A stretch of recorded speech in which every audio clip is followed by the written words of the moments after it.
this fellow named Samuel is asked by God to go anoint a new king. And that's kind of how the story reads, and it turns out that when David passes before him, the Lord says, "This is the one," and David gets anointed. Now, there is an interesting backstory to this story. First off, the Hebrew people, after being led out of Egypt and spending 40 years in the desert, which is mostly what that entire country is like, after spending all of that time, they move into Palestine in the tribes, into 12 tribes, the form of 12 tribes, and they kind of, through warlike efforts, take over various territories. Now, that group of Hebrews is held together by something called an amphictyony. I don't know why anyone would invent a word like that. But it means a loose connection of tribes that they get together. They're capable of concerted action when there is need. And the concerted action is built around the kinship they have and the covenant they have with God. So the amphictyony was a group of 12 tribes surrounded around a kind of holy covenant relationship with God.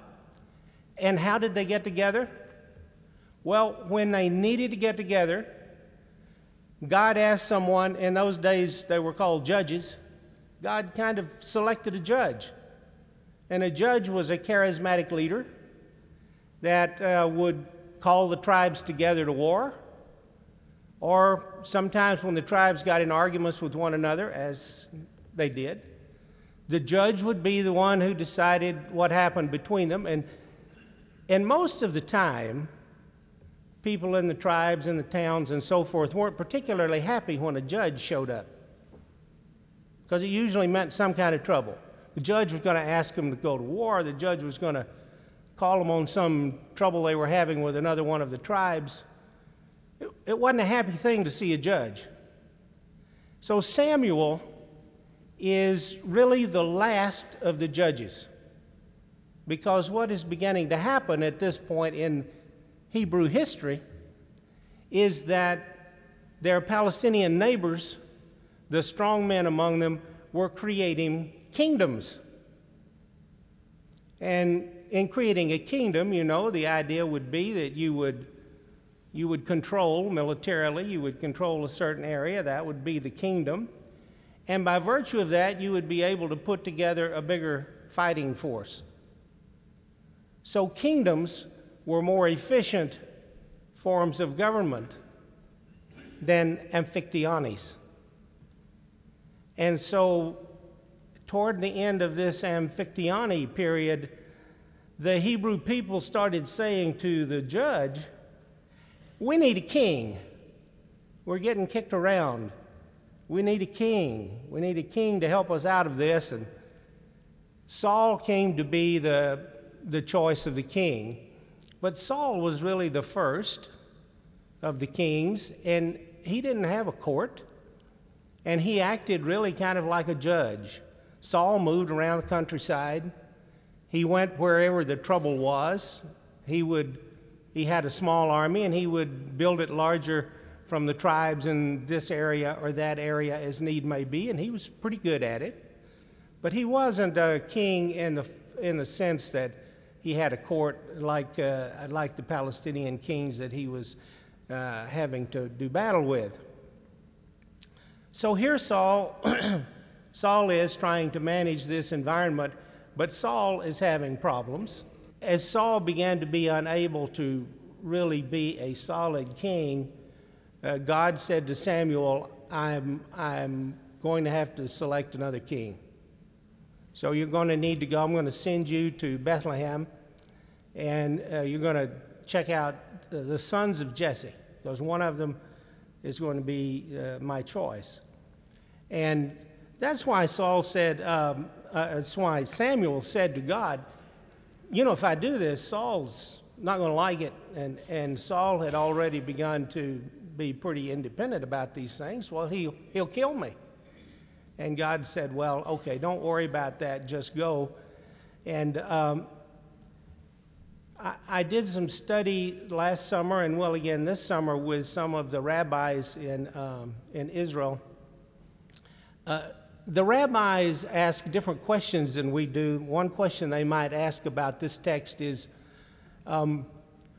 so is it God who gives Samuel the white lie? So Samuel says, hey, you know, Saul's going to get after me. He said, oh, just tell him you're going to do a sacrifice. It's a good subterfuge, right? Just, you know, take a heifer with you. That's probably the beginning of the heifer project.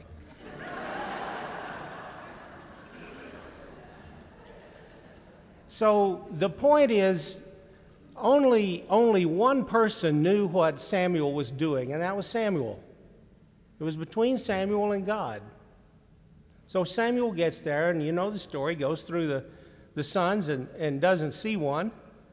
And the text here is really kind of interesting. It says, now, do not look on his appearance or on the height of his stature, because I have rejected him.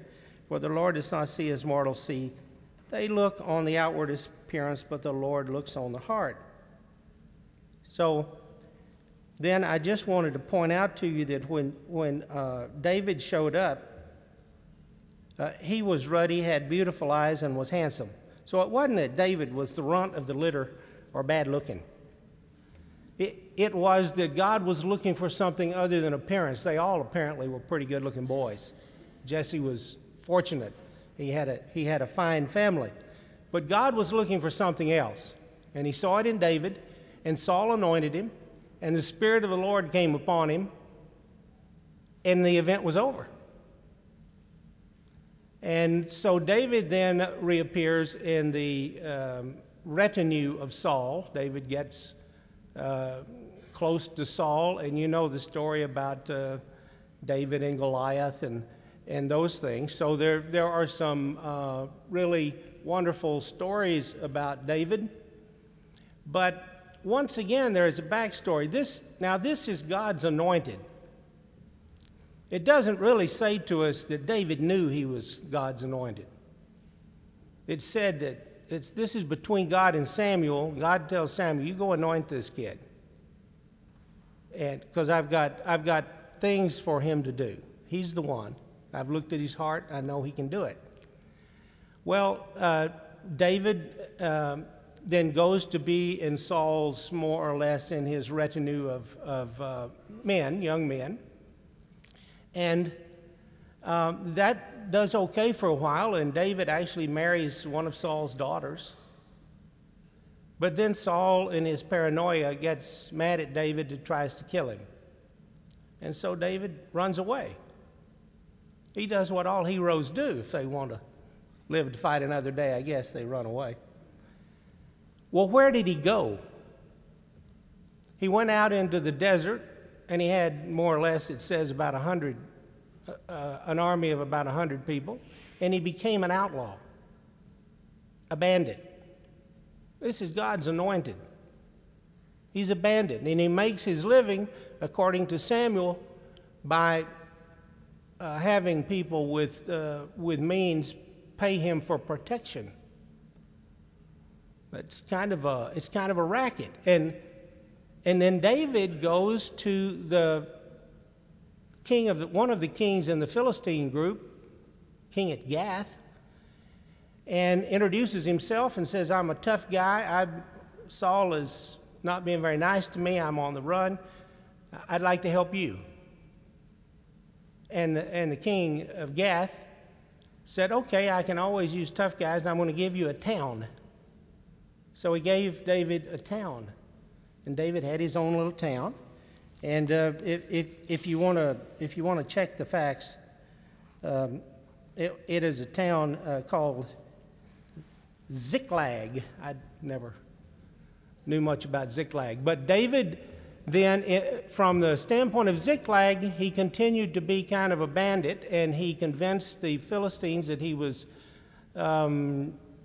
making it difficult for the Hebrews, and he convinced the Hebrews that he was really their friend, and he was making it difficult for the Philistines. And apparently who he was really making it difficult for were the Amalekites. But he continued to get stronger. His reputation grew.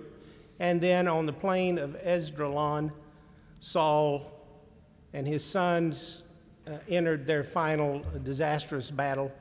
His sons were killed, and Saul, in defeat, took his own life. And then there was an opportunity. And Saul had a son. Eshbaal was his name. And Eshbaal claimed to be the king of Israel because Saul had been his father. Now, first off, the kingship was not well established among the Hebrew tribes, and there was no inherited right of succession. The way the tribes had done business was by God anointing someone, and this charismatic personality then would take over.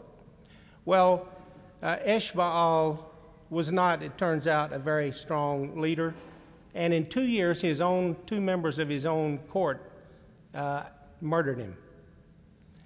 That was when David, who had grown strong enough that he controlled the southern area of what is now Israel, Palestine. He was essentially the king of Judah, and Eshbaal, for his brief 2 years, was claiming to be king of Israel, which was in the north. And that's where we get the first sense of a divided kingdom. David, when Eshbaal died, David became the first king to unite the kingdoms of Israel. Now, lest this story go on too long, let me try to get to a finish here for us all. When David united the kingdoms, God had for the first time a leader that would lead the kingdom of Israel, the united kingdom of Israel. And one might think, well, that's the end of the story. That's a good ending, right? If we could just turn it off there, it might be a good ending. But remember what happens to David. It's probably not David's fault. It was Bathsheba's fault. I'm certain of it. But the point I want to make to you is David was as frail a human being in terms of human faults as you can find.